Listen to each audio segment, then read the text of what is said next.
ज्ञानतिमिरान्धस्य ज्ञानाञ्जनशलाकया चक्षुरुन्मीलितं येन तस्मै श्रीगुरवे नमः। नमः ॐ विष्णुपादाय कृष्णप्रेष्ठाय भूतले श्रीमते भक्तिवेदान्तस्वामिन्निति नामिने। नमस्ते सारस्वते देवे गौरवाणी प्रचारिणे निर्विशेष शून्यवादी पाश्चात्यदेशतारिणे। जय श्री कृष्ण चैतन्य प्रभु नित्यानंद श्री अद्वैत गदाधर श्रीवासादि गौर भक्तवृंद। हरे कृष्णा कृष्ण कृष्ण हरे हरे, हरे Ram Ram Ram Hare Hare. We are reading from the book Coming Back, which is based on the teachings of His Divine Grace A.C. Bhaktivedanta Swami Srila Prabhupada. We are in chapter number 3.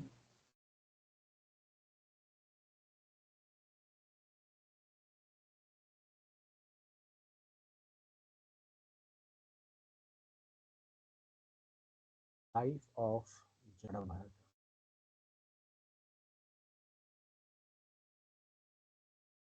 In his next life, so in the yesterday's session, we saw how Bharat Maharaj left his kingdom, left all kinds of royal opulences, left his beautiful wife and his children, totally detached from all kinds of relationships, all kinds of material pleasures. He took to a life of uh, an ascetic, saintly life. He went to the forest, to the Pulaha ashrama, and made a small hut, and he started living in that hut and meditating on the Supreme Personality of Godhead. And as he passed a few days on the bank of that river, it so happened that a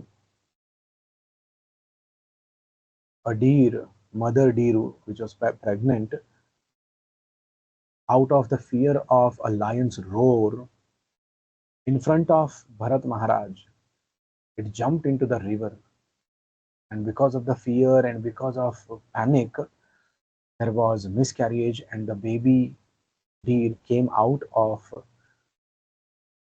the mother deer's womb, and it started flowing with the flowing water. Mother deer somehow crossed the river, went into a cave, and somehow, because of pain, he died. So now Bharat Maharaj, who could see all this happening in front of his eyes, became very compassionate towards the baby deer, and he brought that newborn baby deer to his hermitage, and he started taking care of that. Gradually, he developed attachment to that deer. That person who left everything, every attachment to achieve the highest purpose of life, attaining Krishna Prema, attaining the Supreme Personality of Godhead, he again became attached to a deer and started forgetting his duties towards the Supreme Lord. One day, that deer, he used to play with that every day, every moment. He was never separated from that deer. He used to feed that deer, pet that deer. When he was sleeping, the deer used to sleep on his chest. That is how the bonding developed between Bharat Maharaj and the deer. And one day the deer was missing. He was doing meditation and immediately wanted to see where is the deer. He opened his eyes and looked around, could not find the deer. Whole day he waited, just like two people in love with each other. One person cannot be remain a moment without seeing the beloved.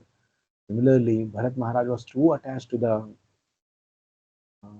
baby deer that he could not rest himself for a moment. Whole day he waited that the deer would come back, but the deer never.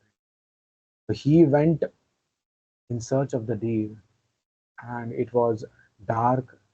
The day ended. he still continues to search, and at one point of time he fell in a ditch. He got himself severely injured and he's about to die. And at that point, it so appeared in front of his eyes that the baby deer which he was searching for so long, it came back in front of his eyes. And seeing that deer, he passed away. He left his body. Because of that, he got, as the laws of the nature states, because of this mistake, Bharat Maharaj had to take the body of a deer. But causeless compassion of Lord Krishna, Krishna gave him remembrance of his past life. Though he was in the body of a deer, he remembered what all happened in his past life, and he was Bharat Maharaj. And because of that, he, Bharat Maharaj, in the body of the deer, decided not to mingle with any other animals, not to go away from the uh, association of saintly people. So he, in the body of the deer, Bharat Maharaj came to the Ulaha ashram, started living besides the sages. He ate whatever the sages gave, the remnants of the sages. He heard about Bhagavatam, about the Supreme Lord from the sages. He would never give up the association of the sages. And in that way, he passed his entire life in the body of deer and remembering and seeing all these great saintly people, he left the body of the deer and then he became, again took birth as a human again. But in that life, because of again mercy of the Supreme Lord, he remembered his past two lives. The life, first life as King Bharata, and the second life as the deer, and now he is in the third birth. In this life, he is called as Jada Bharata. In his next life, King Bharata took birth in the family of a pure, saintly Brahmana priest and was known as Jada Bharata.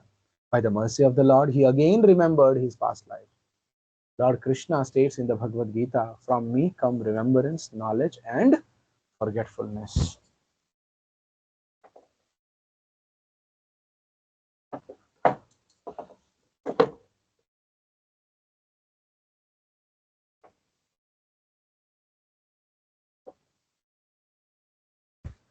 As he grew up, Jadabharata became very afraid of his friends and relatives because they were materialistic and not at all interested in spiritual.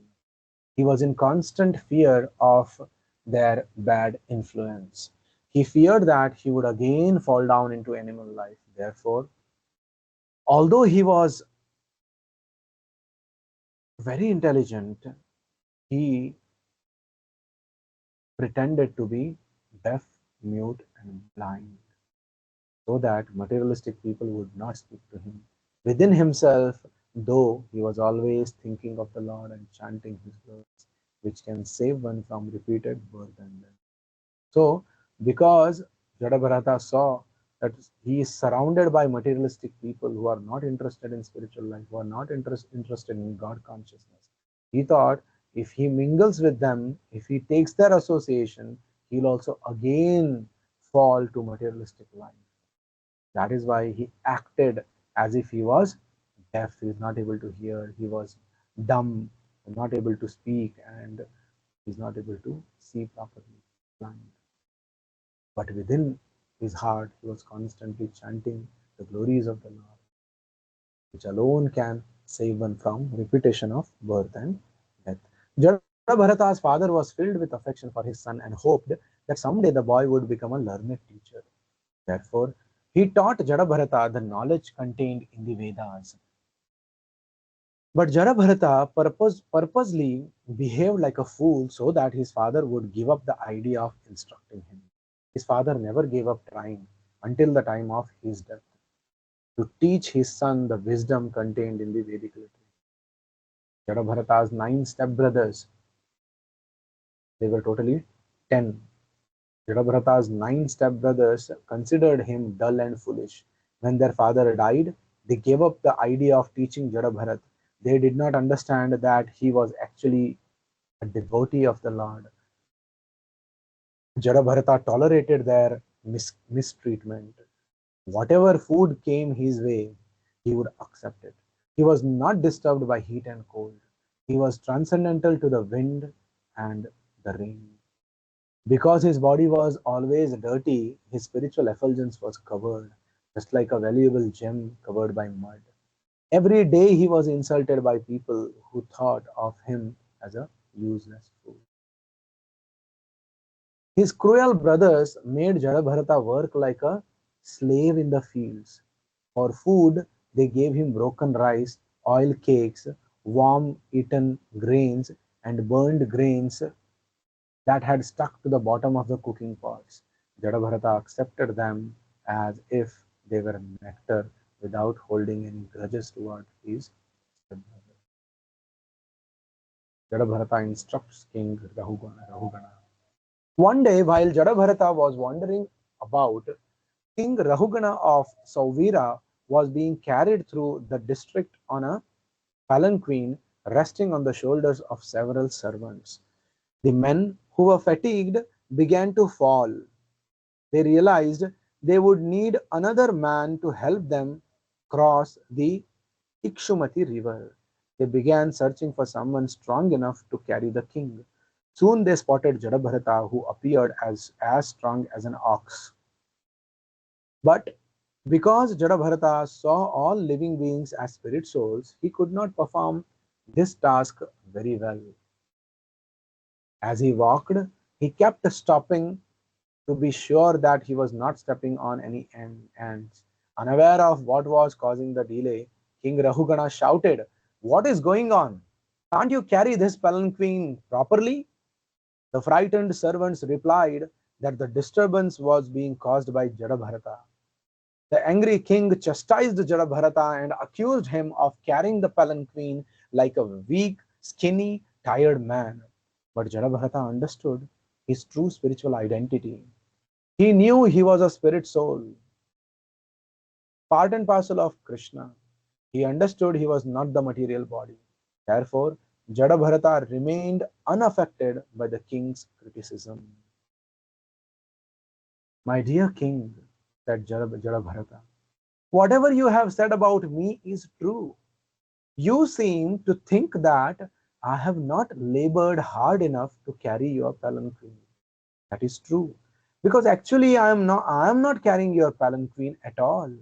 My body is carrying it, but I am not my body. You think you are Lord and Master, and you are trying to command me, but this is also incorrect. Today you are a king, and I am your servant. In our next lives, our positions may be reversed. You may be my servant, and I your master.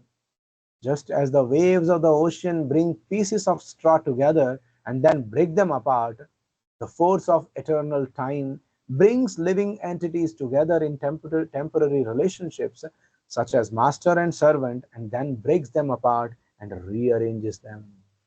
After explaining all this to King Rahugana, Jadabharata said, "If you still think that you are the master and that I am the servant, I shall accept this. Please order me." Recognizing Jadabharata to be a saintly person, the king quickly got down from his palanquin and offered his obeisances to him. O saintly person, why are you moving through the world unknown to others? The king asked. Who are you? Where do you live? O spiritual master, I am blind to spiritual knowledge. Please tell me how I may advance in spiritual life. Jadabharata replied, because his mind is full of material desire, the living being takes on different bodies in this material world to enjoy and suffer the pleasures and pains brought about by material life. Whatever one thinks of at the time of death causes birth in different types of bodies. As long as one identifies with the material body, one must wander throughout the material world in different species of life. Then Jadabharata revealed his own past lives. In a previous life, I was known as King Bharata. I was fully engaged in the service of the Lord, but I foolishly became attached to a deer and neglected my spiritual life. At the time of death, I could think of nothing but this deer. In my next life, I had to accept the body of a deer. After receiving lessons from the great devotee Jadabharata, King Rahugana became fully aware of the real position of the soul. He gave up the bodily conception of life, which chains the pure souls to the endless cycle of birth and death. In the material world, the king understood that only in human form of life does one have the intelligence to understand the eternal position of the soul. Only in the human form of life does one have the opportunity to end the cycle of reincarnation by serving Lord Krishna always and thus remembering him at the time of death. That is why Krishna says in the Bhagavad Gita, his instruction Krishna gives two times in the Bhagavad Gita, 9.34 and 18.65. He says, Manmana bhavamad bhakto madhyaji mam namaskuru mame vaishyasi satyam te pratijane priyose. Manmana, engage your mind always in thinking of me. Bhavamad bhakto, become my devotee. Offer obeisances to me and worship me. Madhyaji mam namaskuru, being completely absorbed in me. Mam evaishyasi satyam te, surely you will come to me. Patijane priyose. Krishna says, if you follow these four guidelines, always think of Krishna, become Krishna's devotee, offer obeisances to Krishna, and worship Krishna. If we can do these four things, then at the point of death, we can remember him and we can go back to spiritual. So let us check for what and how much we have understood from the pastime of Jadabharata.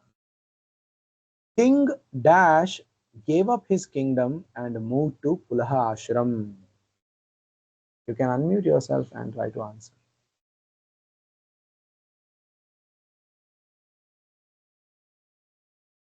Bharata? Yes, King Bharata gave up his kingdom and moved to Pulaha Ashram. While meditating on the Lord,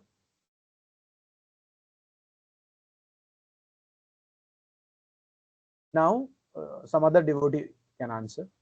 While meditating on the Lord, Bharata began to think about the young Dash. What Bharat Maharaj started thinking about when he was meditating?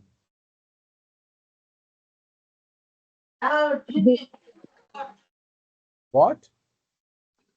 Deer. Yes, he started thinking about the deer, the baby deer. At the time of Dash, Bharata could think of nothing but the dash, therefore he entered the dash of a deer. What is it? Fill in the blanks. At the time of what Bharata thought of nothing but dash? At the time of death, Bharata could Yes, think of nothing but the deer. yes, Therefore, he entered the body of a deer. very good. Krishna allowed Bharata to remember his last dash while in the body of a deer. What did Bharata remember from his last life?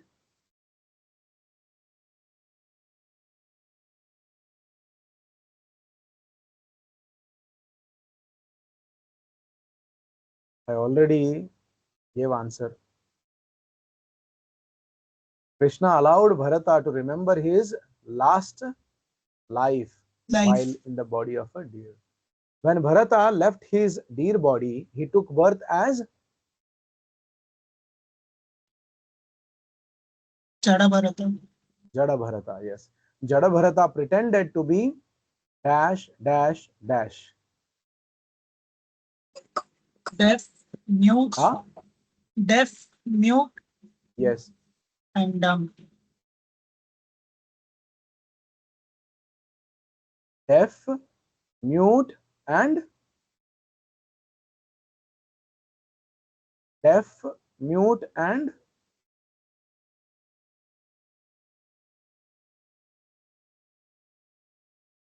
what is it? Not able to recall it from. Dumb and mute is same.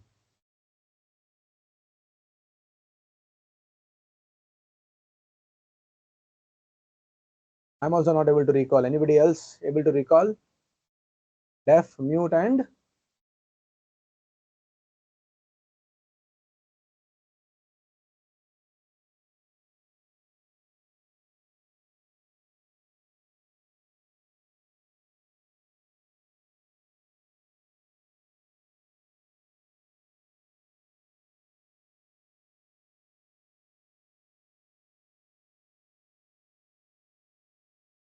where is it?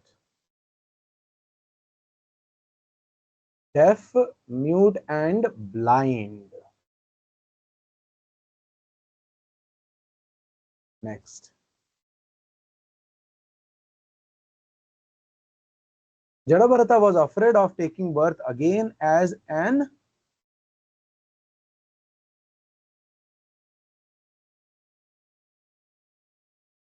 Jadabharata was afraid of taking birth again as an Animal body or human body. yeah. Jadabharata taught King Dash that he was not the material Dash but spirit Dash.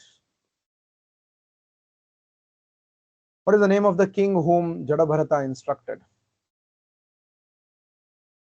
King Rahugana. Rahugana, correct. What did he instruct? That he was not the material Body, body but the but spirit soul. spirit Soul. soul. The king offered his Dash to Jadabharata, understanding that he was a Dash person. King offered his obeisances to Jadabharata, Obeisances to Jadabharata, understanding that he was a spiritual person. saintly person. Saintly. Lesson number 4. Here we see what Srila Prabhupada said about reincarnation. In lesson 4, you will read excerpts from the writings of His Divine Grace A.C. Bhaktivedanta Swami Prabhupada on the subject of reincarnation. You will learn more about the soul's journey through the material world. Be sure to ask your teacher about any words that may not be familiar. One life is just a flash of time. From time immemorial, the living entity travels in the different species of life and the different planets almost perpetually. This process is explained in Bhagavad Gita. Under the spell of Maya, everyone is wandering throughout the universe on the carriage of the body offered by the material energy. Materialistic life involves a series of actions and reactions. It is a long film spool of actions and reactions. And one lifespan is just a flash in such a reactionary show.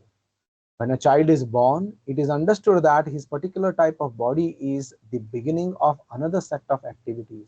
And when an old man dies, it is to be understood that one set of reactionary activities is finished. Just see, life is very short. It is nothing but just a flash of time, and we take this life so seriously that before this life comes to an end, I should enjoy every bit of this life, every moment of this life, right? And if people spoil their life, it will just pass like a flash. That is why we should be very serious in Krishna consciousness.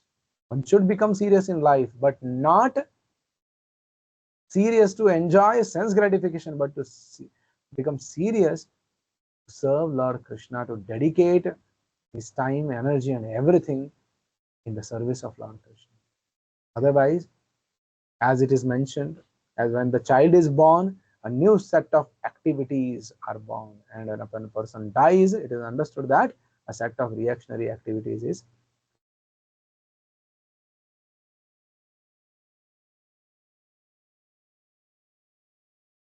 What does time immemorial mean? Anybody knows?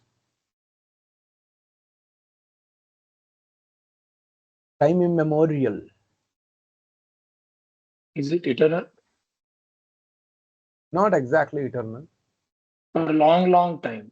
Yeah, for a very long time, such a long time that it is not easy to remember in a short memory. Time immemorial. What does it mean to be under the spell of Maya?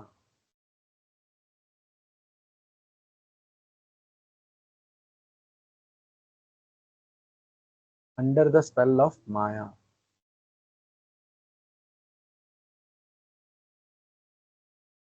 Under the spell of Maya means not under the supervision of the Supreme Lord.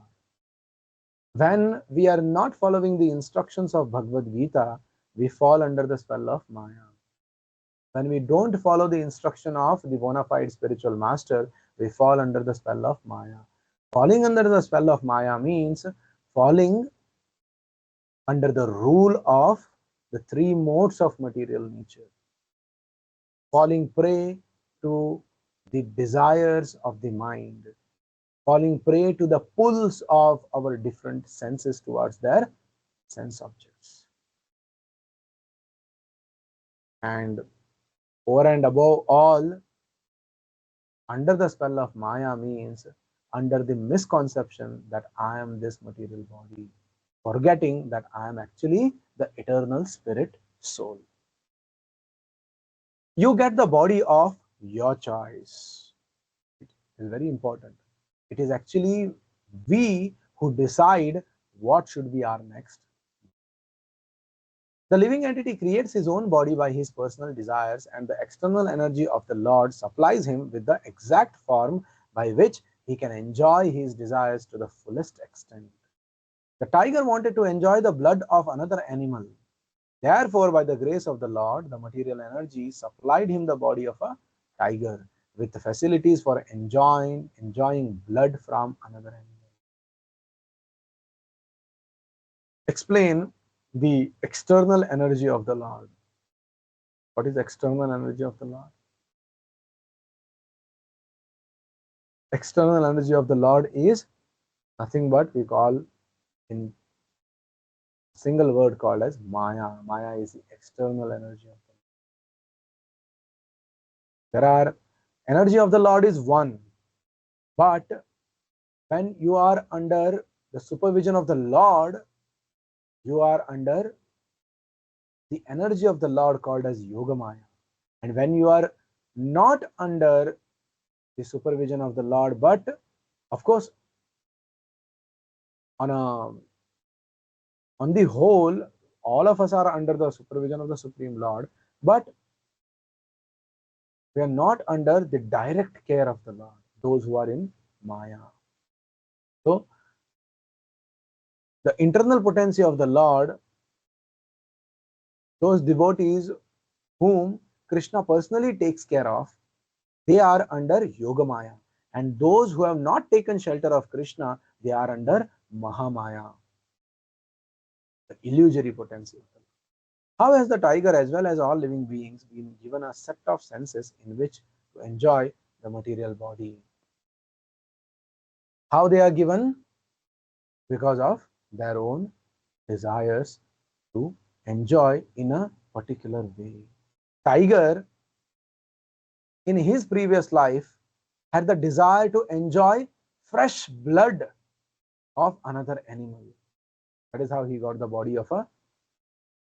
So, whatever desires you develop in this life, same kind of body you will get in your life. If you develop the desire to serve Supreme Lord Krishna, if you develop the desire to always remember, always glorify the Supreme Lord Krishna, you will be given a spiritual body with which you will be eternally enjoying your life with Krishna in Vaikuntha, in the spiritual world. But if you develop desire to enjoy more and more money, if you develop desire to enjoy with more and more number of women, if you develop desire to enjoy more and more eatables without any distinction, accordingly, the nature will provide you a body.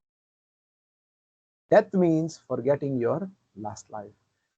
After death, one forgets everything about the present bodily relationships. We have a little experience of this at night when we go to sleep, right? By sleeping, we forget everything about this body and bodily relations. Although this forgetfulness is a temporary situation for only a few hours, death is nothing but sleeping for few months in order to develop another term of bodily engagement, which we are awarded by the law of nature according to our aspiration.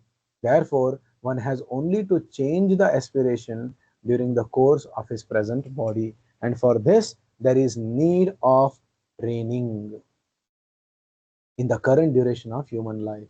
This training can be begun at any stage of life or even a few seconds before death, but the usual procedure is for one to get training from the very early life. Srimad Bhagavatam 2.1.15. What does it mean to change the aspiration in this present body? Change the aspiration, to change, to understand the goal of life, to understand the purpose of human form of life, whether the human form of life is only meant to eat, mate, sleep and defend, to make money, to enjoy sense gratification, or there is some higher purpose. When you understand the higher purpose of your life, your aspiration in this present body will change. As devotees, what should we aspire for? How can we get it? We aspire for an eternal life full of knowledge and bliss. How do we get it? By engaging in spiritual activities under the instructions of this bona fide spiritual master who is coming in the parampara of Lord Shri Krishna.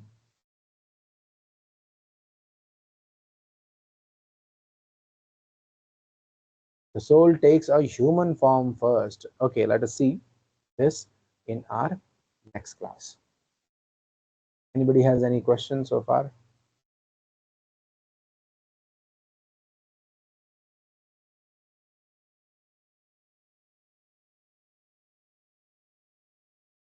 No questions?